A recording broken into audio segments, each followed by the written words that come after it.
ሰላም እንዴት አላችሁ የሊዮኒውስ ቤተሰቦች? ዛሬም በመካከለኛው ምስራቅ እየተፈጠሩ ያሉ ሁነቶችን አስታከን የተለያዩ መረጃዎችን ወደ አንተ ለማድረስ ነው እዚህ የተገኘሁት። ይስሐቅ አበበ ነኝ ከእናንተ ጋር አብሬ ቆይታ ማድረገው። ቻናላችንን ላይክ፣ ሼር፣ ሰብስክራይብ እያደረጋችሁም አብራችሁን እንድትቆዩ እጋብዛችኋለሁ። አሁን የተሰሙ መረጃዎች እንደሚጠቁሙት ከሆነ ኢራን ከፍተኛ የሆነ ማስጠንቀቂያ ለአሜሪካ ወይም ደግሞ ለዶናልድ ትራምፕ መስጠቷን የሚገልጹ መረጃዎች እየወጡ ናቸው የሚገኙት። ከዛም ባሻገር በአሜሪካ ውስጥ ከፍተኛ የሆነ ተቃውሞ በሪፐብሊካን በፔንታጎን ቤተመንግስት ውስጥ ወይም ደግሞ በነጩ ቤተመንግስት ውስጥ አጠቃላይ በሴናተሮች ውስጥ መካከል ከፍተኛ የሆነ መደናገጥና እርስ በርስ መረበሽ የተፈጠረ መሆኑን የሚጠቁሙ መረጃዎችም ከዚሁ ከተለያዩ የመገናኛ ብዙሃን እየወጡ ናቸው የሚገኙት። ከዛም ባሻገር በአሜሪካና በእስራኤል መካከል የተፈጠረውን አለመግባባት ምንድነው? እየተካረረ የመጣው የኔታንያሁና የትራምፕ አለመግባባትስ ወዴት ሊያመራ ይችላል? የሚሉ ጉዳዮችን እያነሳው ከእናንተ ጋር ቆይታ አደርጋለሁ። አብራችሁን እስከ መጨረሻው ድረስ እንድትቆዩ ጋብዛችኋለሁ። በቅድሚያ ወደ አሜሪካ ውስጥ በተፈጠረው አለመግባባት ወይም ደግሞ መተራመስ ትኩረቴን ላድርግ። በአሜሪካ ውስጥ ከፍተኛ የሆነ አለመግባባት ወይም ደግሞ በአሜሪካና በኢራን መካከል በተደረሰው የሰላም ስምምነት ምክንያት በአሜሪካ ውስጥ ከፍተኛ የሆነ የተቃውሞ ድምጾች እየተሰሙ ይገኛሉ። እነዚህ ተቃውሞች ደግሞ እየተነሱ ወይም እየተፈጠሩ ደግሞ የሚገኙት ከዲሞክራቶች ወይም ደግሞ ከትራምፕ በተቃራኒ ባሉት ወገኖች ጭምር ብቻ ሳይሆን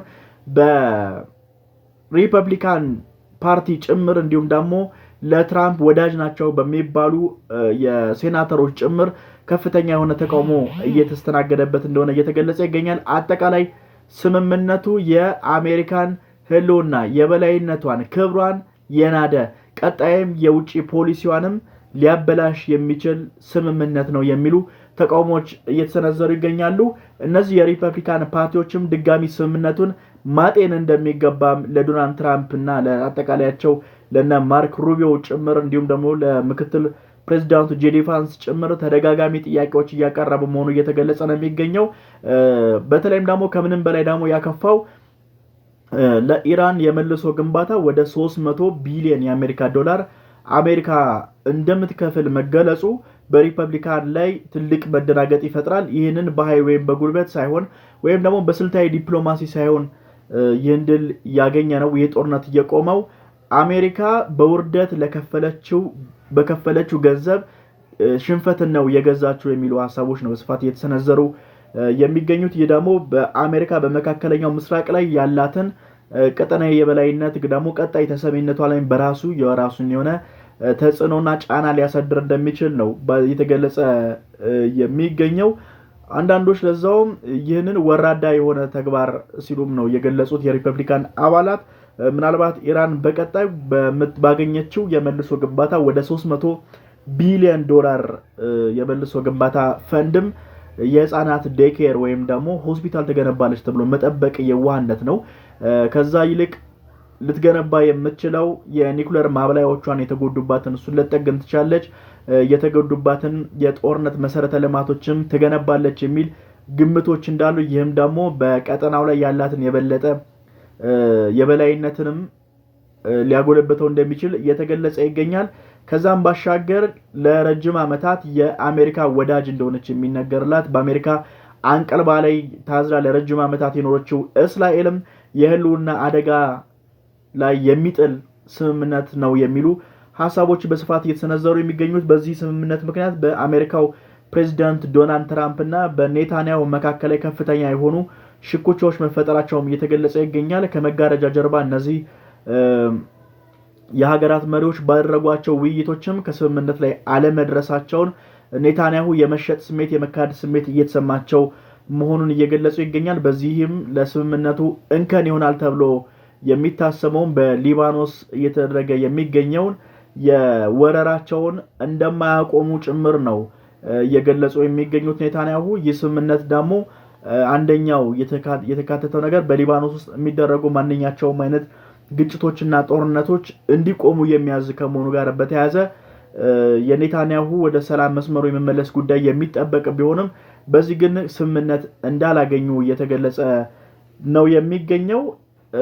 ይህ በእንዲህ እንዳለ ደግሞ ኢራን ስምምነቱን ያገኘችው ኢራን በዶናልድ ትራምፕ ላይ ከፍተኛ የሆነ ማስጠንቀቂያ ሰጥታለች። ከዚህ በኋላ ኢራንን የሚያንኳስስ አሜሪካን የበላይ አድርጎ የሚገልጽ የትኛውም አይነት መግለጫ የሚሰጥ ከሆነ በአሜሪካ በኩል ላይ ስምምነቱን ቀድጄ ይወጣለሁ፣ ከዛም ቀደም ብላችሁ የቀመሳችሁትን ጥቃት ዳግም ትቀምሱታላችሁ፣ በደም ታጣጥሞታላችሁ። እጃችን ክንዳችን ምን ያህል እሳት እንደሆነ ብርቱ እንደሆነ ከዚህ ቀደም ቀምሳችሁታል። እሱን ዳግም መቅመስ ከፈለጋችሁ ወደ እንደዚህ አይነት ነገር ግቡ የሚል በኢራን ባለስልጣናት በኩል ማስጠንቀቂያዎች ለአሜሪካ እየተሰጠ መሆኑን የሚያሳይ ነው። ይህም የአሜሪካን በግልጽ ተሸናፊነት የኢራንን ደግሞ በቀጠናው ላይ ያላትን የልብ የበላይነት የመሰማትን ሁኔታ የሚያሳይ እንደሆነም እየተገለጸ ነው የሚገኘው። ይህ የሚያሳየው እንግዲህ ኢራን በጦርነቱ የበላይነቱን እንዳረጋገጠችና አሜሪካ ምናልባትም የሪፐብሊካን ሴናተሮችም ጭምር እንዳሉት ስምምነቱን ወይም ሽንፈቱን በቢሊዮን ዶላሮች እንደገዛችው ተደርጎ እንዲቆጠር የሚያደርግ ማስጠንቀቂያ ነው በኢራን በኩልም እየተሰጠ የሚገኘው። ይህ ለአሜሪካ ውርደት ነው። ከዚህ በኋላም በመካከለኛው ምስራቅ ያላት የበላይነት ያላት ተሰሚነትም ቀዝቃዛ ውሃ እንደተቸለሰበት የሚቆጠር ነው። ከዚህ ቀደም እስራኤልና አሜሪካን ተገን አድርገው ከኢራን ጋር የጥቅም ግጭት የነበራቸው እነ ሳውዲ አረቢያን የመሳሰሉና የተባበሩት አረብ ኤሚራቶች የመሳሰሉ ሀገራት ጭምር ከአሜሪካ ይህን ስምምነት ጋር መግባቷን ተከትሎ ፊታቸውን ወደ ኢራን በማዞር የካሳ ክፍያ ጭምር ወደ 10 ቢሊዮን ዶላር ነው እንግዲህ የተባበሩት መንግስታት ድርጅት ለኢራን እንደከፈለች የተነገረ የሚገኘው። እሱን ጭምር በመክፈል ነው የሰላም ስምምነት በመፈጸም ከኢራን ጋር ሰላም መሆንን እየፈለገ የሚገኘው። ስለዚህ ከዚህ በኋላ በመካከለኛው ምስራቅ ላይ የሚገኙ የአሜሪካ የጦር መሰረቶች ለኢራን ስጋት የሚሆኑ የወታደራዊ እንቅስቃሴዎች በሙሉ የሚገቱበት ሁኔታዎች ሊፈጠሩ እንደሚችል እየተገለጸ ነው የሚገኘው። ይህ ደግሞ ለዓለም አለቃ ነኝ ብላ ለምታስበው ለዓለም የዲሞክራሲ ዘብ ነኝ ብላ የምታስበው አሜሪካ ትልቅ ውርደት እንደሆነም ነው በርካታ የአሜሪካ ሴናተሮች ጭምር እየገለጹ የሚገኙት። እስራኤል አሁን በቀጣይስ ምን ሊገጥም ይችላል? በጄዲ ቫንስ ከሰሞኑ በሰጡት መግለጫ ላይም በአሜሪካና በእስራኤል መካከል ያለው ውጥረቶች ምን ደረጃ ምን አይነት ፊት እንዳላቸው የሚጠቁሙ መረጃዎችን ሰጥተዋል።